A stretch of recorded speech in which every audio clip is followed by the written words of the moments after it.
We record this episode of Mackie and Judd, and we're just watching some of the early NFL transactions and some of the cuts. So we know that Cam Newton was cut this morning by the Patriots. They have named Mac Jones their starting quarterback, which opens up a couple questions. The Vikings are also, I think my gut says they're also just going to be in the market for their own backup quarterback here. I don't think Jake Browning did nearly enough to keep a job on the 53-man roster, and so their radar is going to be up here, whether it's someone who got released, Cam Newton got released, or whether it's trade potential, like a Drew Lock lost out on the starting job in Denver. Like, could he be available via trade? So I guess let's start with Cam Newton here. Just, I don't think anyone else will entertain this. It's our obligation, I think, to the audience to at least pose this question. Would you consider Cam Newton as a backup to Kirk Cousins? Zero chance. One, I don't think that he fits what this offense wants to do in any way, shape, or form. But Angela on Twitter just sent us a note that is actually probably the best point possible. She says, if Cousins not being vaccinated is an issue and a concern for the team, and Newton is not vaccinated, which he's not, I don't know that they would pursue Cam Newton. And she's right. Your backup quarterback has to be vaxxed. So, like, what? Because if he's exposed to Kirk, and Kirk has to, be quarantined or gets COVID-19, Cam Newton's out again. So that is a great point. And I guess we haven't really discussed this, and I didn't think about it too much in that context, but. Yeah, your backup quarterback, if it's going to be, take your pick, Nick Foles or something. If that guy is not vaxxed and says, I'm not getting vaxxed, you're not going to sign him. You have to have a backup quarterback who can step in and is not subject to what the league is trying to do, which is essentially punish guys that haven't got the vaccination. So what is Nick Foles is an interesting one. You brought him up. So he's basically he's with the Bears as a third stringer right now? Yes. A well-paid third stringer. That's part of the problem. Yeah. So, and I'll pull up his contract here in a second, but they're going to trade him, right? Like, I just don't try to trade him. Yes, for sure. Okay. Let me pull up his contract real quick here. My other question off the Cam Newton thing is the Patriots were very quick to just put Mac Jones in as their starting quarterback. Like, they could have easily used Cam Newton for the first month and a half of the season. Mac Jones sits behind him. Maybe to what you were saying about Cam he was sidelined twice with COVID-related issues. Maybe they're just like, honestly, you're not worth the pain in the ass. Like, Mac isn't fully ready, but we're just going to go with Mac Jones. So we don't know all of the reasons, and I'm sure Bill Belichick will very openly and transparently explain their decision-making here. But the fact that Mac Jones has done so well for the Patriots in this preseason, and the Vikings passed on him and then later drafted Kellen Mond. The Vikings decided Mond is going to be our guy that we're going to groom for the future. Any buyer's remorse there? Like, if you go back and Darrisaw has been hurt, we haven't gotten to see much of him. Any buyer's remorse on, let's say, choosing Kellen Mond and Christian Darrisaw over Mac Jones? Because the Vikings traded back, did they have pick, was it 14 or 13? That they had 14 they started with, and then they moved back, and I believe Mac Jones went a couple picks after 14 to the Patriots. So I didn't really have much until I saw Mac Jones play in a preseason game. And look, I get it. Regular season games are way different, so it's going to be tougher, and the speed of the game is going to accelerate starting week 1 for him. But he had much more presence in the pro game than I expected. Like, in the pocket, there was a couple plays in particular that I saw that really impressed me too, and those were the type of plays that we harp on constantly. And that was the pocket began to collapse with pressure, and he subtly just moved and made a really nice throw, which, as Kirk has shown, is a tough thing. Like, if you're good at that, it looks really simple, right? But if you're not, it's like, oh my God, what happened there? You fumbled, or you got sacked, or threw an incompletion. So it's not, in my opinion, it's not our job to like scout all college quarterbacks and be like, oh, he's going to be a great one, and they passed with a guy like Mac Jones. So if he continues to develop, yes, I think that the Vikings would. And I think it again shows, and I can say this with confidence, I think it again will show, if he does develop and becomes a successful quarterback, the lack of confidence that key members of the Vikings franchise have to sort of make a decision on a quarterback. Like Rick being like, well, Ponder didn't work and Mac Jones is okay, but, because Rick is supposed to see this far clearer than, let's say, Phil Mackey, Judd Zolgad, or Declan Goff. Yeah, and I said this on Purple Daily earlier this week. So Spielman, I think I'm on to Spielman's draft game a little bit here, and his the way that he operates and tries to sort of create this protective shield, right? I think I'm on to him. Okay, go ahead. So he trades back a lot more often than he trades up early in the draft. Like, he's very rarely moving up in the first round, making an aggressive move from 14 to 7. Like, he's not that type of a GM. Because if you do that, you better be right. Like, the spotlight, if I'm going to give up 3 picks to move up from 14 to 7 to get Justin Fields, now all of a sudden, now there's a timer on your tenure as a general manager. If Justin Fields fails, it's tied directly to you. Now, this happened with Christian Ponder, but it was early enough in Rick's tenure that it didn't completely ruin him as a GM, and he hit on a couple other draft picks throughout that process over those years. When you have, let's say, 4 or 5 quarterbacks all projected to be first-round guys, Trevor Lawrence was going to go number 1. But after Trevor Lawrence, it was like you could trade up for Trey Lance. You could trade up for Justin Fields. Mac Jones is going to be sitting in there. I'm forgetting somebody. Zach Wilson from BYU. Like, there's all these guys. But you have to trade up most likely to get them. Or stand pat in the case of Mac Jones and take him. If you trade back and accumulate more capital, and we're going to trade back because that's how we're going to win the draft. We're going to win this trade, right? And Kellen Mond will happen to be there in the late second round, early third round. You're not going to get criticized as much as if you take a quarterback with your first round pick. Right. Like, you take Mac Jones in the first round, it might be a reach, and people are going to accuse you of reaching for Mac Jones in the first round, and that's a stain on your resume as a GM. There's really no way that Kellen Mond can be a stain on your resume as a GM. He was a third-round pick. If he fails, you just shrug your shoulders and say, well, we took a shot, but most third-round quarterbacks fail. So I think you nailed it. Can't blame me. I think you nailed it. Like, and I don't know if he's consciously thinking about that while he's doing it, but that's what happened. Like, they chose Kellen Mond. They went into the draft saying, we want to draft a quarterback. Yes. And they went with the least, in terms of, like, public pushback, they went with the path of least resistance there. Yep. And they're hoping that Kellen Mond pans out. Right. And now they can say, well, Mond is potentially our quarterback of the future, but he's not here to threaten Kirk immediately, which has always been a big deal, which I think is craziness. But I really, I think guys like Mac Jones, Phil, there is, and, Spielman and the Vikings would deny this, but there is no question to me that the Ponder effect has been a long-standing one. I think that they thought he was a leader. They thought he was a guy. Well, right? and keep in mind what Rick talks about too, right? Which is we put these guys through the ringer, both physically and psychologically, right? Yeah. We sit down with them and we dissect their personalities. And I mean, they no question thought we found a guy who's going to be, and not only was he not that guy, he couldn't play football. Like, he just wasn't good at it. So I will always contend that part of what, unfortunately for the Vikings, influenced Rick Spielman was the miss on that pick. And if you're going to keep a GM long term, especially in football, like for the quarterback position, drafting it, I don't know that can be your mentality. God, it didn't work. You have to be willing. Like, let's go through.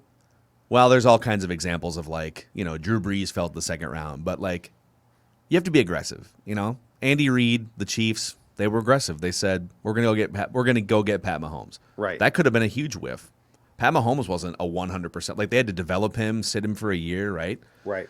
So, like, if you're going to do it, and by the way, I will say, I still like Kellen Mond a lot. We haven't gotten to see as much of him in the preseason. He was out for like a week and a half of practice.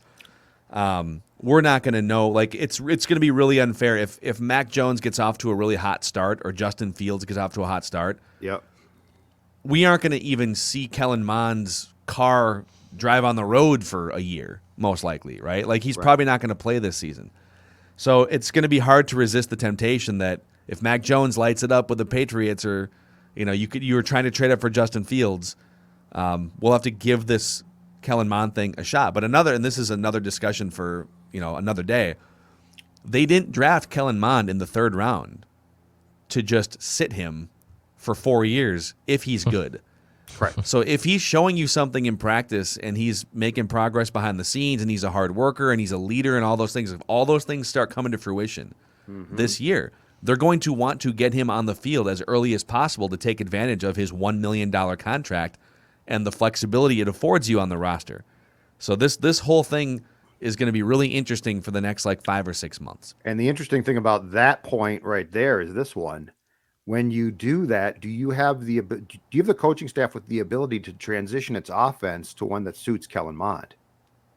Because right now, this is Kirk Cousins. They didn't do that with Bridgewater, by the way.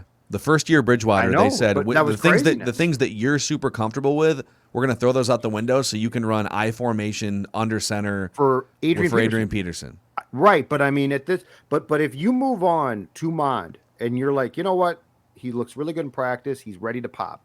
It might be tough at first, but he's ready. Mm-hmm. And you're like, okay, go run what Kirk does. That's malpractice on your part. By the way, I've got a Nick Foles cap number here for you. So he's $10.67 million to the cap in 2022. He's $6.7 million to the cap this year. So you could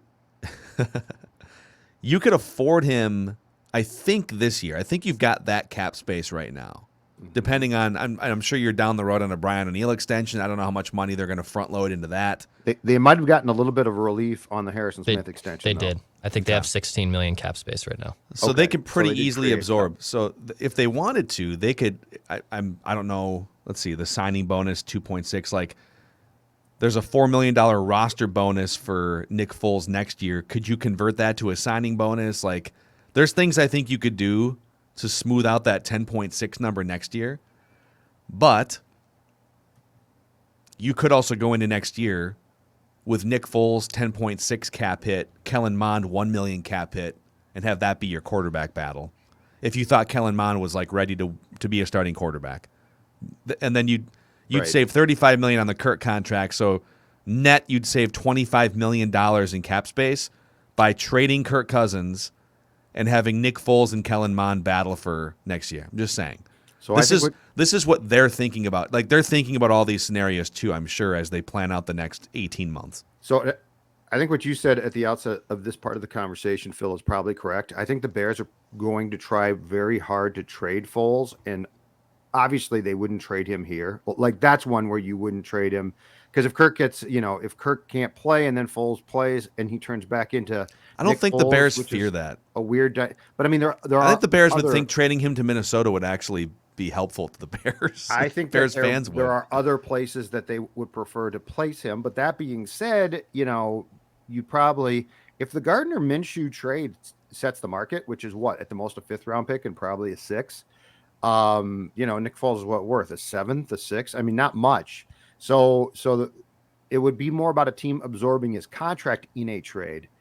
But if they have to let him go, yeah, I think that there's a very obvious list of Viking candidates for backup quarterback if they can get one, and Nick Foles is probably atop that list for the here and now. Yeah, interesting. Yeah, he's been so up and down. There's literally times where he is the Super Bowl MVP, and then there's other times where he looks like he's never played quarterback before. I almost throw anything Bears offense related out the window, though. For whatever reason, for 50 years, the passing game in that stadium and with that organization has just looked clunky. He's an ideal backup, though.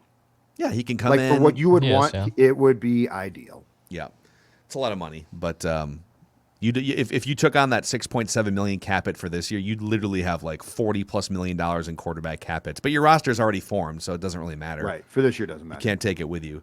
So, all right. this deep dive into Vikings backup quarterback. Sean Mannion, I think, is with the Seahawks here, so maybe the Seahawks will cut him and he'll just be back holding a clipboard. That would not surprise me one bit. Wouldn't make me feel a lot better about the Vikings backup quarterback situation, but he can hand off without getting scared. He could.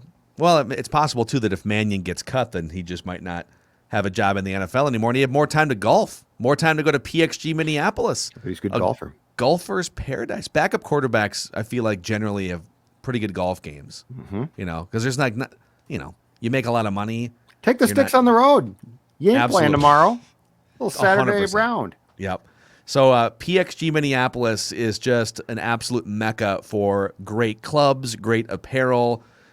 Check it out. If you get a chance, stop in to the Southdale Center location and find out more at pxg.com/Minneapolis. All right. Also on Tuesdays, Declan goes back into the archives and finds old Minnesota sports seasons to quiz us about. It's called Random Season Recall here on Mackie and Judd. All right, boys. We haven't done a football one in a while, so I decided to love it, Dex. dig into the archives. Football. Let's get it.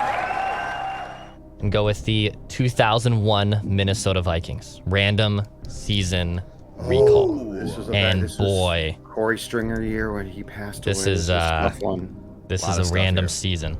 So we'll start with our typical first question. How many wins did the 2001 Vikings finish with? I think they went 5-11 that year. I think that's right. They so they closed in Baltimore because of 9/11, which was supposed to be their Week 2 game. And I think you're right. I think it was 5-11. 5-11. Yeah! 5-11 on the nose. 5-11. You'll find me on the high road, guys. You'll find me on the high. If you're ever looking for Denny Green, you'll find me on the high road. Is that what he said when he got fired? Yes. Okay. Yep. He did a quick press conference and said, "You'll find me on the high road." Denny had a nice run. 10-year. He did. Judd mentioned that, the Vikings played the Baltimore Ravens on a Monday night game, actually, to close out that year. Mike Tice was the head coach. Yep. Who started at quarterback for the Minnesota Vikings that day? I believe it was Todd Bauman. Or what? I might be thinking of a Jaguars game. Was that one of the Spurgeon win starts, Phil? Oh, you're right. Spurgeon win started in. You're right, dude. Yeah, he played the Ravens, didn't he? I'm pretty sure he played the Ravens. Okay. Spurgeon win. Spurgeon win, final answer? Yeah. Dang. And I knew it was an obscure backup. That's good. Spurgeon wins line that day, 13 of 29 for 86 yards, 2 picks, 5 sacks. Rough day. That's worse than the Josh old. Freeman and the Meadowlands line, right? That's Yeah, bad. That's it really is. bad. Yeah. A little tougher one here. Who led the team in tough? tackles in 2001? Okay, so probably a linebacker. Almost always a linebacker. Trying to think of who the linebackers were in 2001. I was going to say, was this pre-Greg Biekert? Was this post-Ed McDaniel? I feel like it was post Ed McDaniel. Greg Biekert. Okay, so they got Greg Biekert from Oakland. And do you remember the game? So what year was the game he got decleated by Vic? 02? Was that the Michael Vick? Was it? Oh yeah. The great Vic run. I was pretty sure it was 02. Yeah. Okay. Okay, here's another name. Yeah. That just popped into my head. Okay. Dwayne Rudd. Oh.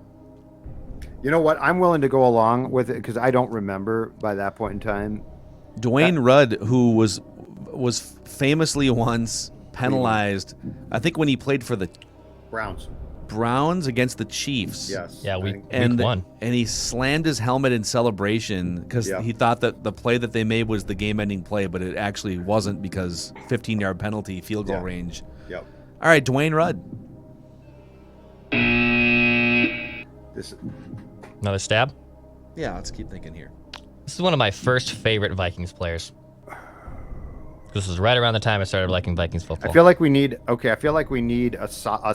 not a giveaway, but a solid clue because this is a really nondescript. Can we ask, is it a linebacker? It is a linebacker, yes. Okay. Because I was going to say, like, Chris Hovan. I mean, linebackers always lead the team in tackles. Yeah, because especially if the team sucks.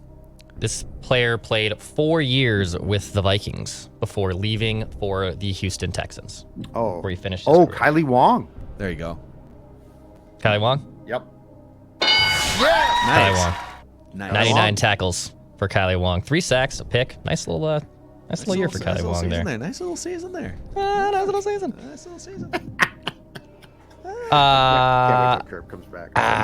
By the way, how many combined fumbles and interceptions did Dante Culpepper have in 2001? And I will give you a saving grace of 3 on either side.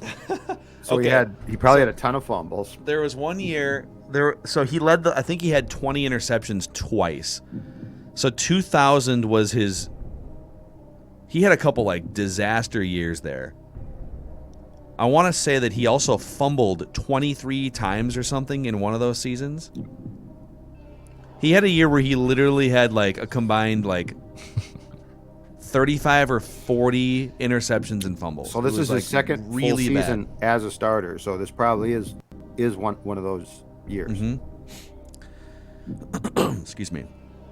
I'm pretty sure he fumbled 23 times in a season at his peak. That number my stands God. out in my head. Are you serious? Like it was a huge problem. I have to go back and look. Kirk will have years where he fumbles like 12 times or something. Yep. So are you saying? So like how many picks do you think he threw that year? Did he throw 20? Did he have like 40? I He was gonna might say, have are we put the ball on the ground 40 times. Are we talking 40 turnover? So Not turnovers, but because I know he had a couple 20 interception seasons or close to it, right? So to me, I'm just gonna talk this through. Yep. The max for me is like 43, but I could also see it where it was like 16. I could see like 36 to 43. should we guess range here. 40? So if we guess 40, it's kind of right in the middle. Let's You're on guess both 40. sides of it. Let's guess 40. All right. Is it higher? It's higher. That's what I'm thinking. I'm thinking it's higher.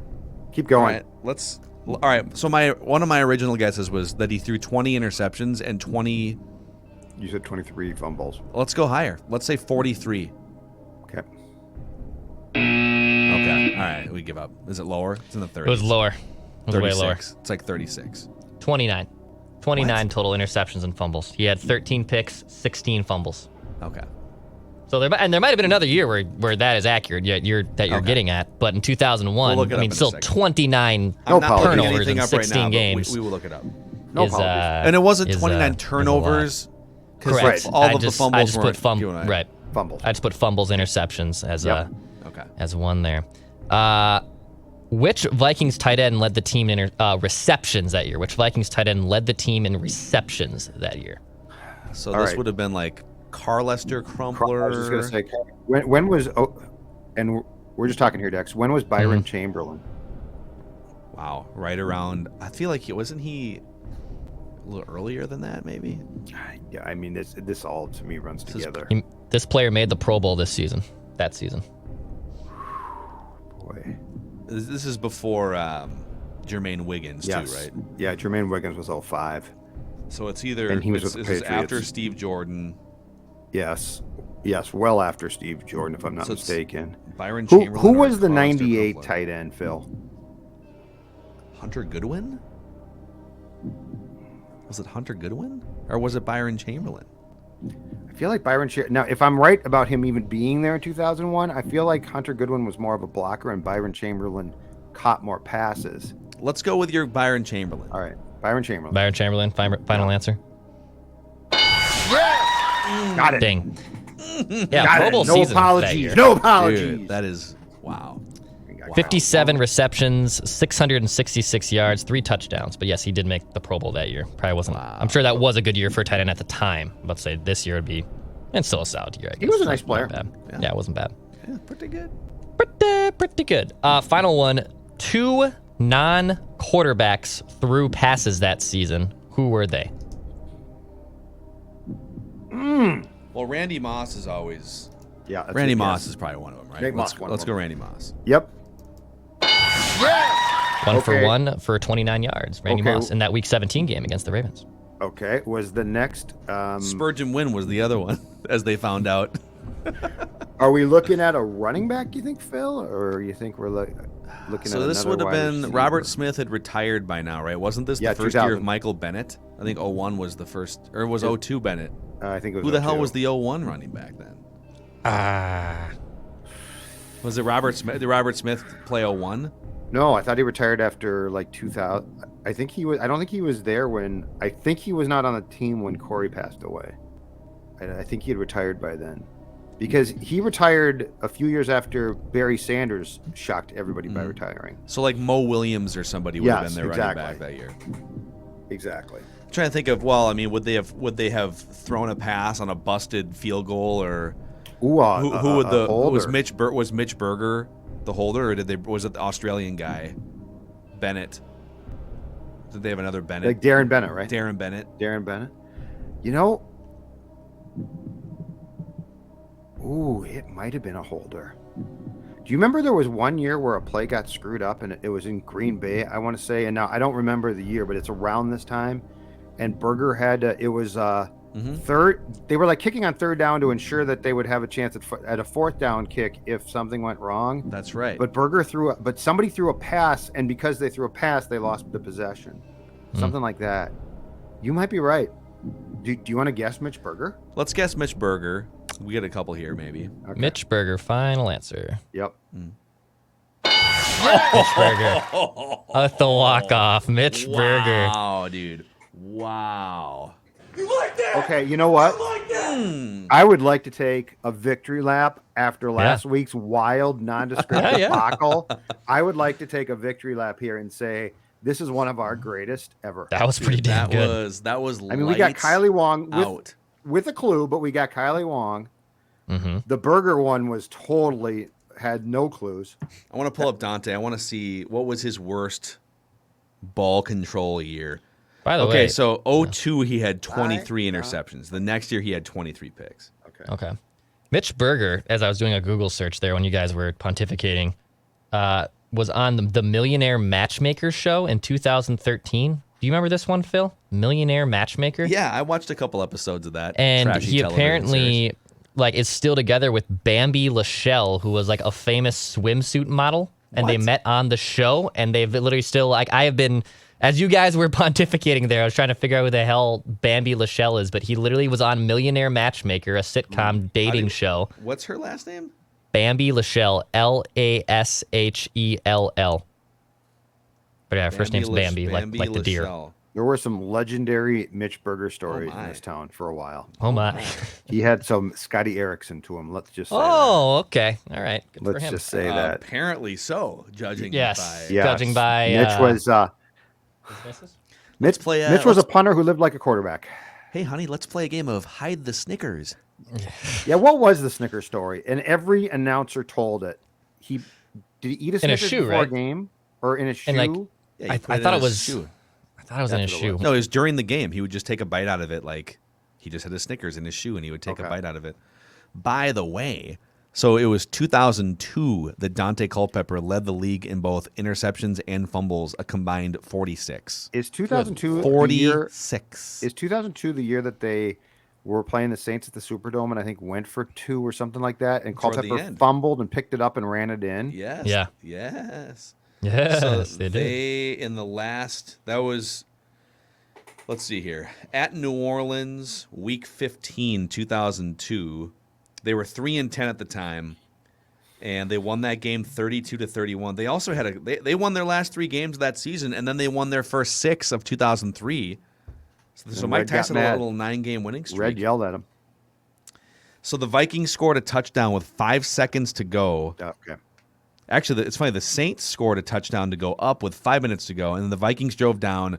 Culpepper hit Randy Moss with a 13-yard touchdown pass, and that made it 31-30 with 5 seconds left. And Mike Tice said, "Let's run it, baby." Let's go for 2. And Dante, That's and you're what it right. I was. think Dante Culpepper fumbled and then just grabbed it and barreled into Yeah. the end zone. Who was the So- Saints quarterback in that game? Do you have the box Shoot, score I in front of totally just closed it out. Darn it. I'll get It's it. probably Take a guess. Aaron Brooks? Aaron Brooks, probably. That's definitely there for peak. a And it while. wasn't that Saints team might have been a playoff team that year. That's good. all right. Guess. Aaron Brooks. Let's see here. Yeah, the Saints were 9-5 going into that game. There was also, was that the year where the Saints, was it Morton Anderson missed an old school extra point, like the old extra points? Mm-hmm. Or no, or was it John Carney? I can't remember. There was a kicker like right around that time, like an old school like veteran kicker. There was a razzle dazzle like kick return miracle finish, and Yeah. it was either the Chargers or the Saints, and I can't remember which team. Chargers. I think it was an Aaron Brooks team. I think John Carney did kick for both teams, right? I Mike think so, McCarthy too. was the OC that year. And he missed an extra. So they run this all the way back to tie the game, and the playoffs just it's not to tie the game, to be down 1 with pending extra point. And the playoffs were on the line or something, and he pulls the extra point, and they lose the game. Should have gone for 2, like Ticey did. Aaron Brooks went 21 There you of go. 33 for 255 and 2 touchdowns in this game. He had a great game. There you But go. Dante bomb. went 26 of 36 for 312. Michael Bennett, 0-2. That was Michael Bennett. So, interesting. Randy Moss, 11 catches for $113 and 2 touchdowns against the Saints in that game. Joe Horn also starred for and Jake Reed. Jake Reed played for the Saints in that game. That's right. Just another day for Moss. That's way more Vikings trivia. And New Orleans Anyway, Saints. I'd like to pat both of us on the back for an outstanding effort this week. That's right. Thank you. Thank you, everybody. Hold your applause. Hold your applause. No, that's okay. All right, that's a wrap. Tomorrow, write that down. When are you guys going to admit that you were wrong? Tomorrow. Every Wednesday.